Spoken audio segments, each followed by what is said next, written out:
Hey everyone, it's Helen from SMB Deal Hunter. Today we're going to talk with John here about the business he acquired just over 3 months ago through the SMB Deal Hunter Pro program. It's an auto repair shop that we helped John source off market, and John closed the deal about 11 months or so after joining the program. So today we're going to touch on what John was doing before he bought his business and joined the program. Some of the challenges John faced during the process, some of the most valuable things he got out of the program, and how it's been going, how the transition's been going. So let's get started. John, thank you again for taking the time today. Can you start by just sharing sort of what your background's in and what you were doing before buying a business? Sure. Thanks for having me on, Helen. So I've been in the healthcare industry about 30 years. I was actually a pharmacist, and so worked at many different types of pharmacies, retail mainly. Finished up, I guess, with mail order pharmacy, and before I started this business search. And what motivated you to buy a business? I had attended an investor conference back in 23, and one of the big things they were talking about then were the business owners that were nearing retirement and this wave of businesses that were going to be coming available. And I think it's something I really wish I had owned my own business all along. My parents had their own business. My grandparents always had their own business. So I don't know if it's something that I just had feelings inside that that's what I wanted to do. So finally made the jump. That's great. And I guess how did you how did you end up finding out about us? Well, after that conference, then I started doing some research on my own, and somehow I ended up on one of your newsletters. It's the one that you send out on Tuesdays and Thursdays, and you like highlight 5 businesses. Yeah. And started reading that, and I look forward to those. I loved how you put together your 2 cents, basically what you would look for or ask questions about for that particular business.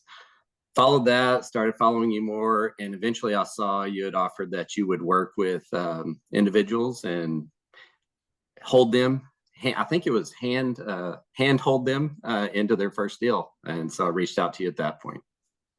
No, that's great. And what was kind of going through your head as you were kind of making the decision to join the program? You know, what were maybe some of the biggest thoughts or things holding you back? Well, I had already cleared it with my wife, so I was good to go. Okay, I love that. For some reason, she cleared it and said, go after it. And so I think after I talked with you, I think I made the decision right then. I don't think there was much thought, so just jumped right in.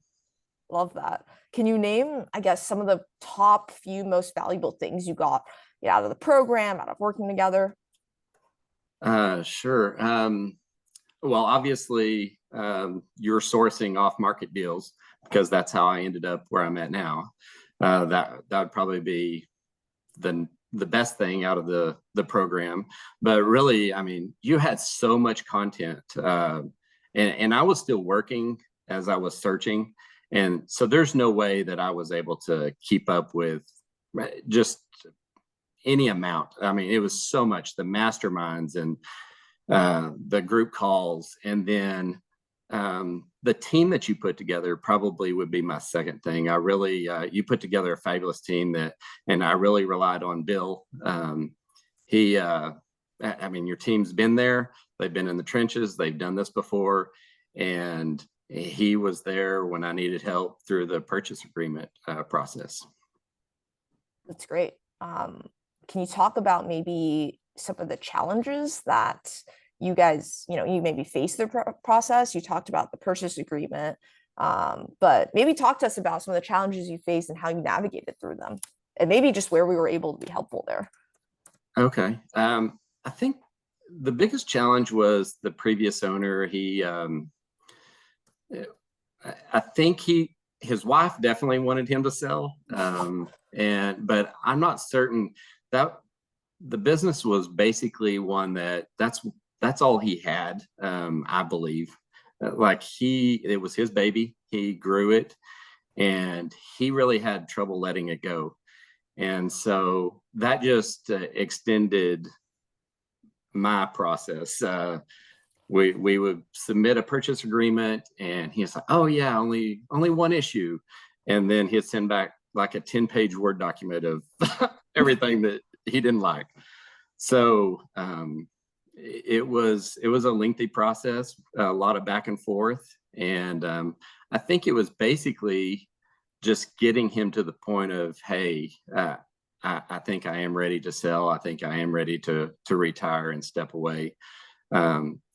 But that process was also stressful for me because here I'm invested in this and thinking we're going to get the deal done. And there was a lot of, I would say 80% of the time the people around me were like, I don't know that this is going to happen. So, it was tough. Yeah, tell us about maybe some of the specific situations where you were able to pull our team in and help you along through the process. Obviously, it took some time. So sure. Specifically, initially, I was looking at doing some asking for some seller finance, and about halfway through the whole process, the previous seller or the previous owner kind of scoffed at that. So we reworked the deal. He didn't really like the transition terms. There was just I really think it was just him being finicky on a lot of these points. But Bill, he was there. He had some of the same issues, and with some of his businesses, and he basically just guided me through, hey, this is a good way to handle him, or this is maybe why don't you do this, and just his suggestions helped get me through that point. Oh, that's great. I'd love to transition and just talk about the business you acquired. Can you give us a quick overview of what the business does, what attracted you to it, maybe? Well, I was looking for a business. I kind of wanted something that was semi-essential. I wanted something that AI wasn't going to come in and replace. This business you sourced landed on my lap early on. I think I joined March, and this one, my first contact with the seller was April 6th. So it was pretty quick. When I first looked at it, I was like, auto repair, I know nothing about auto repair. I can change my oil, but beyond that, I would be at a loss. But as I continued to look through the numbers and think about the business and looked at other businesses, I kept coming back to this one, and I was like, okay, this is starting to make more sense now. And I forgot what else I was supposed to answer. Yeah, no worries. What were some of the other things that attracted you to the business? I think there's a shop manager in place. It been there over 20 years, well established. It's for the community it's in. It's won like best of auto repair for the past 12 years. And I'm pretty sure we just won it for the 13th, but I'm not certain that I'm allowed to announce that just yet. Okay, well, hush. Sorry. Anyway, so great reputation. Those were the things, and then, like I said, the numbers were attractive. The overall revenue was just shy of $4 million for 2024. So, and can you share a little bit about some of the high level deal terms that you were able to negotiate? Yes. So I ended up buying it for a 2.8 multiple, and I did an SBA loan. I put 10% down, and so 90% financed. And that was through Live Oak, through one of your resources. And so they've been very helpful throughout the process as well. That's great to hear.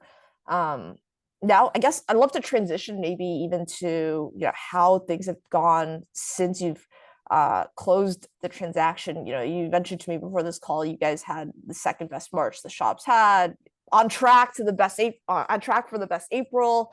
Tell us more about how things have been going, maybe some of the challenges, the good and the bad. Love to hear it all. Sure. So the deal, if I did it again, I would change how the initial takeover was. The previous owner wanted to, the vehicles that were on site during his time, he wanted those finished up and to be paid for those. So it was a stressful time for our bookkeeper, just keeping 2 sets of books, keeping everything separated. And also basically my first 2 weeks, we were repairing these cars, but they were still all of his tickets. So that wasn't the funnest thing to go through. We did lose a couple of mechanics just at takeover. And, it's fairly common for that to happen during a transition. So finding qualified mechanics has been a challenge, but we've been able to do it. It's just something that we've worked through and done plenty of interviews, but we're getting the right team, right people in place. The manager stayed on, bookkeeper stayed on, so we're set on that. And so February is also kind of a slow time of year, but it gave me a chance to get in and learn things while things were slow. March, like you said, we had the second best March that the shop has had, and we're on track for the best April. So that's definitely been reassuring that I did the right thing. That's great. And I know I asked you this before we started recording, but are you still going to the pharmacy, or are you planning on giving that up now? I had intended to continue working in a pharmacy just to keep my skills up and stay up with as medications are released, or stay up with what's going on in that world. But I actually did work this past Saturday. My daughter did question. She was like, "Why is he doing that?" I do feel they've been reaching out a bunch. They've wanted me a whole lot more, and because they've been shorthanded. So I was trying to help out, but it's probably something that I'll have a conversation with some of the pharmacies that I filled in at, and just let them know that I've got my own challenges and I've got my own business now, and it's probably something that I'll just transition away from. Yeah, that makes sense. Yeah.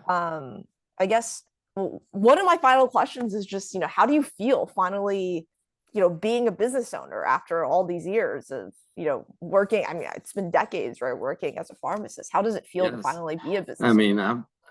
The majority of my career has been a W-2, and as a W-2 employee, I've always tried to do my best, but ultimately I traded a lot of time for money, and so I missed out a lot of my kids' functions. And now, and also as a W-2 employee, like, I felt like I was just working towards someone else's dream or someone else's goals, and that's kind of changed. It's completely changed now. Now it's my vision. It's going to be my team and my culture, and I'm just loving it. I should have done it a long time ago. No, that's great to hear. And final question from me, John. What would you tell someone who's watching this right now, is unsure about taking the leap, whether it's to buy business or to join the program and work with us to buy a business? What do you have to say to them? I would say, what are you waiting for? Jump in. You can sit around and analyze it to death. But if it's something that you want, you just got to jump in. And Helen has put together a great program, a great team. I would highly recommend joining this program for your business search. Really, really appreciate that, John. Thanks so much again for your time today. And for those of you listening who want to make the jump as John did, to work with our team and join the pro program, go ahead and book a call with us. But until then, John, thank you so much again. I know you have to get back probably to the shop, or back to work, but really, really appreciate your time today. Thank you, Helen. I appreciate everything you've done.